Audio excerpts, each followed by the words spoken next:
EP. Jayarajan മാധ്യമങ്ങളോട് സംസാരിക്കുകയാണ്. K സുധാകരന്റെ ഗുരുതര ആരോപണങ്ങൾക്ക് മറുപടി പറയാണ് ഇ.പി. ഒന്നാം ഘട്ട തെരഞ്ഞെടുപ്പ് കഴിഞ്ഞപ്പോൾ തന്നെ ബി.ജെ.പിക്ക് വലിയ ഭയപ്പാടാണ്. കാരണം ദേശീയ രാഷ്ട്രീയത്തിൽ ബി.ജെ.പി വിരുദ്ധ ശക്തികൾ കൂടുതൽ ശക്തമായി ഒന്നിച്ചണിനിരക്കുകയാണ്. അത്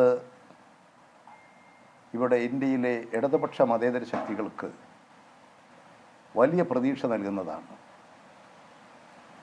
അതുകൊണ്ട് തന്നെയാണ് ബി.ജെ.പി ഇപ്പോൾ ഭയപ്പെടുന്നത്. അവർ എല്ലാ അതിർവരമ്പുകളും ലംഘിച്ചുകൊണ്ടുള്ള നടപടികളിലേക്ക് കടക്കുന്നത്. അല്ലെങ്കിൽ ഒരിക്കലും ന്യൂനപക്ഷങ്ങൾക്കെതിരെ ബി.ജെ.പി ഇപ്പോൾ നടത്തിയിട്ടുള്ളത് പോലൊരു ആക്രമണം നടത്താൻ ധൈര്യപ്പെടുമായിരുന്നില്ല. അവർ അവരുടെ എല്ലാ നിലയും വിട്ട് തെരഞ്ഞെടുപ്പിൻ്റെ ചട്ടങ്ങളുടെ എല്ലാം നടപടികൾ ലംഘിച്ചുകൊണ്ട് തന്നെയാണ് എല്ലാവരും പ്രഖ്യാപനം നടത്തിക്കൊണ്ടിരിക്കുന്നത്, നടപടി സ്വീകരിക്കുന്നത്. കേരളത്തിൽ നാളെ തെരഞ്ഞെടുപ്പാണ്. ആ തെരഞ്ഞെടുപ്പിന് വേണ്ടിയിട്ടുള്ള ഒരുക്കങ്ങളെല്ലാം തെരഞ്ഞെടുപ്പ് കമ്മീഷൻ ചെയ്തിട്ടുണ്ട്. പ്രവർത്തനങ്ങൾ നടന്നു വരികയാണ്. പൊതുവെ കേരളത്തിൽ പറയത്തക്ക നിലയിലുള്ള സാധാരണഗതിയിൽ വലിയ സംഘർഷങ്ങളും കാര്യങ്ങളും ഉണ്ടാകുമായിരുന്നു.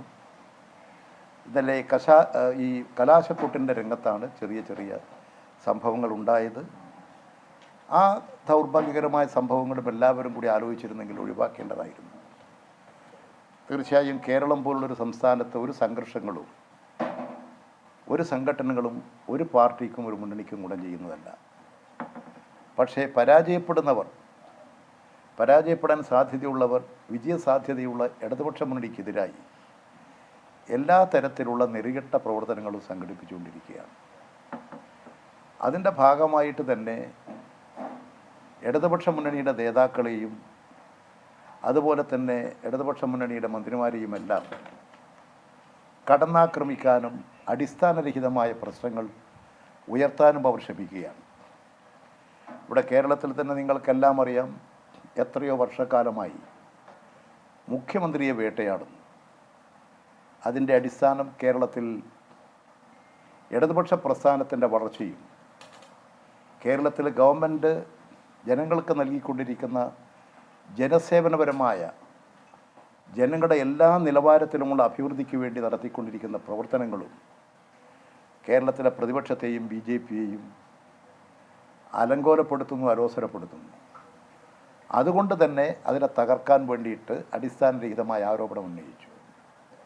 എത്ര കാലമായി മുഖ്യമന്ത്രിക്ക് നേരെ എന്തെങ്കിലും അടിസ്ഥാനമുള്ള കാര്യമാണോ? ഇപ്പോൾ നടന്നുകൊണ്ടിരിക്കുന്ന ഒരു കേസ് തന്നെ മുഖ്യമന്ത്രിയെ പ്രതിയായി ചേർക്കണമെന്ന് പറഞ്ഞുകൊണ്ടാണ്. മുഖ്യമന്ത്രി പ്രതിയൊന്നുമല്ല. അതൊന്നും നടക്കുന്നില്ലെന്ന് വന്നപ്പോൾ എന്നാൽ ഇരിക്കട്ടെ, ഇവിടെ ചില അഴിമതി ആരോപണ പ്രശ്നങ്ങൾ ഉന്നയിച്ച് മാസപ്പടി എന്ന പേരിൽ ഒരു പഠിച്ചു വളർന്ന ഒരു യുവതി, ഒരു എഞ്ചിനീയർ, അതുപോലെ തന്നെ ആധുനിക ശാസ്ത്ര സാങ്കേതിക രംഗത്തെ കഴിവിട്ടൊരു എഞ്ചിനീയറായി പഠിച്ചു വന്നു. സ്വന്തമായി ജീവിതം മുന്നോട്ട് നയിക്കാൻ ഒരു കമ്പനി രൂപീകരിച്ച് പ്രവർത്തിക്കുന്നു. ആ കമ്പനി മറ്റ് കമ്പനികളുമായിട്ടൊക്കെ ബന്ധപ്പെട്ട് അവർ നല്ല നിലയിൽ പ്രവർത്തിക്കുന്നു. ആ പ്രവർത്തനത്തിന് അവർക്കുള്ള വരുമാനം, ചെലവ് എല്ലാം ഇന്നത്തെ ഇന്ത്യൻ നിയമമനുസരിച്ച് എല്ലാ കാര്യങ്ങളും റിട്ടേൺസും ഒക്കെ സബ്മിറ്റ് ചെയ്യുന്നു. പക്ഷേ എന്നിട്ടും വിടുന്നുണ്ടോ? മുഖ്യമന്ത്രിയെ തകർക്കാൻ ലക്ഷ്യമിട്ടുകൊണ്ട് മുഖ്യമന്ത്രിയുടെ കുടുംബത്തെ ആക്രമിക്കുകയല്ലേ? ഇതിനെയും കേരളത്തിലെ ജനങ്ങൾ ശക്തമായി പ്രതിരോധിച്ചു. ഇത്തരത്തിലുള്ള അടിസ്ഥാനരഹിതമായ പ്രചാരവേല നടത്തി ഇടതുപക്ഷ മുന്നണിയെയും അതിൻ്റെ പുരോഗതിയെയും വളർച്ചയെയും തടസ്സപ്പെടുത്താൻ എന്നാണ് കേരളത്തിലെ UDFും ബി.ജെ.പിയും ആഗ്രഹിച്ചത്, ആലോചിച്ചത്. അവരതിനു വേണ്ടി പലപ്പോഴും യോജിച്ചുകൊണ്ട് തന്നെയാണ് കാര്യങ്ങളെല്ലാം നീക്കിയത്. പക്ഷേ ഇവിടെ അവരുടെ എല്ലാ ശ്രമങ്ങളെയും പരാജയപ്പെടുത്തിക്കൊണ്ട് ഇടതുപക്ഷ മുന്നണി തകർപ്പൻ വിജയം നേടാൻ വേണ്ടി പോകുന്നു.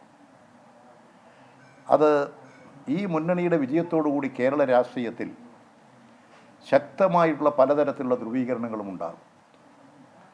അതിൻ്റെ ഒരു ഭാഗമാണ് രാവിലെ എന്നോടൊരു പത്രക്കാർ ചോദിച്ചപ്പോൾ ഞാൻ പറഞ്ഞൊരു കാര്യം, കേരളത്തിൽ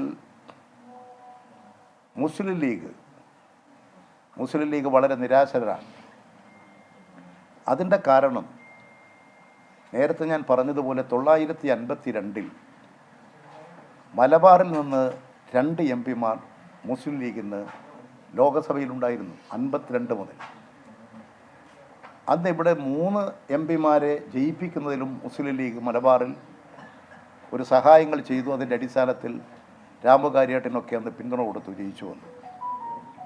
52 കഴിഞ്ഞിട്ട് കൊല്ലം എത്രയായി?